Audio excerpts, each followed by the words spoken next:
All right, looks like we're live. So we're here at the Seasonally Fresh booth with, I can get your name. My name is Matt the Beeble Sizer with Seasonally Fresh. All right, so yeah, it's nice to meet you, Matt. And I was just talking to them. They are a company based around connecting businesses with the public. Is that we're accurate? connecting farms to businesses. Farms to businesses, Yeah, that's so right. we are a web platform, and what we're doing is actually sort of think about like an Amazon for certified foods, Gotcha. so that we can take the farmers and connect them to schools, businesses, restaurants, institutions, and grocery stores, and other types of food manufacturers. Very cool. That's awesome. So have you guys had a lot of success with this kind of operation? Getting a whole lot of business. So this is actually our beta launch right here today. Well, for this show. So we're pretty excited to be here. It's exciting for us. We've been working on this for about the last year and a half, almost 2 years. That's awesome. So we have a ton of data sets.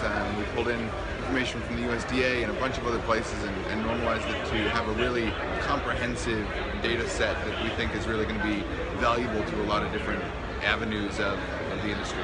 That's so cool. Yeah, that's awesome. We were just talking about a little bit about what I do for my podcast and what they do, and we're talking about maybe some kind of collaboration on behalf of both of us. Get us both a little bit of a publicity and maybe help us both out a little bit in the media aspect of it. So it's about social awareness and people understanding. I feel that a lot of people have become disconnected from their food, and they don't understand the work that goes into it, and the time that is spent, and the love and the dedication and the expense, and there's just so much that goes into making food that most people, I don't think, are the average consumer isn't aware of. They just see a box on the shelf and they pull it and they eat it, and they don't connect it back to the farmer who put all the love into it. So it's really about bringing awareness back to that. That's awesome. Yeah, no, I agree with you 100%.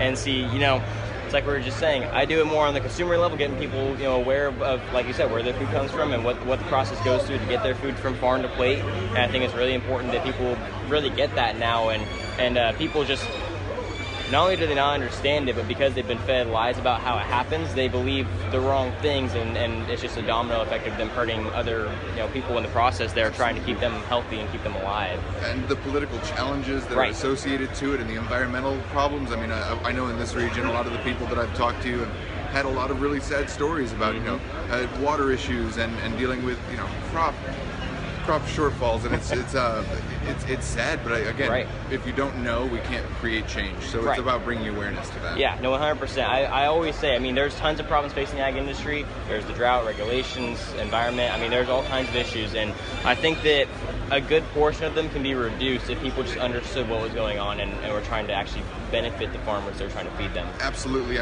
We all need to eat, we all need to breathe air, and we all need to drink water. Yeah. So it's really important that we have awareness and that we all kind of stand up and make our voices be heard, both through our purchasing decisions and through the type of businesses that we interact with, and talking to politicians to make these changes and bring that awareness back so that we can have healthy food and water and air for the ongoing future for ourselves and our next generation as well. Yeah, 100%. I completely agree. And that's I'm glad you touched on the next generation part. I think that's going to be a big contender in what's going to be going on over the next couple decades in terms of agricultural production, in terms of legislature, in terms of just what's going to be going on in the ag world, because the next generation is basically all we can hope for to make these kinds of changes. A lot of the older farmers aren't willing to do it, or they don't know how to do it effectively, and so it's kind of come into our shoes to do podcasts and to do platforms like you guys are doing, and just to get the word out there and talk to people who we can talk to that the farmers really can't or don't know how to. Absolutely. So that's been one of the notices that we've had when talking to a lot of farmers. Sometimes we can see that the eyes glaze over a little bit when we mention a web platform, and it's understandable. That is not an understood term innately, but a lot of times their children are coming up and they're the ones more likely to take our card, and then they show it to their parents, and so it's cool to see that engagement and that willingness to adopt change and to try to find solutions to lower the cost and make it more palatable for the farmer. 100%. I read that 78% of farmers have to hold down a second job to be able to hang on to their farm. And that saddens my heart. Tragic. We need food, and we need these farmers, and they do so much work and put in so much time and effort and love, and to have them have to struggle that hard to be able to produce something that we need is just really sad. It really is. It's devastating. I'm not sure if you're familiar, but we had a massive epidemic in 2009 of dairy farmers committing suicide just because the economy was so terrible. And I'm not blaming the consumer on that one. That's not the consumer's fault. It's just how things go. There's a lot of hardships in agriculture, and it doesn't make it any easier that the public is opposing us now too. Yes. It's just farmers have enough to deal with. Get off their backs. Yes.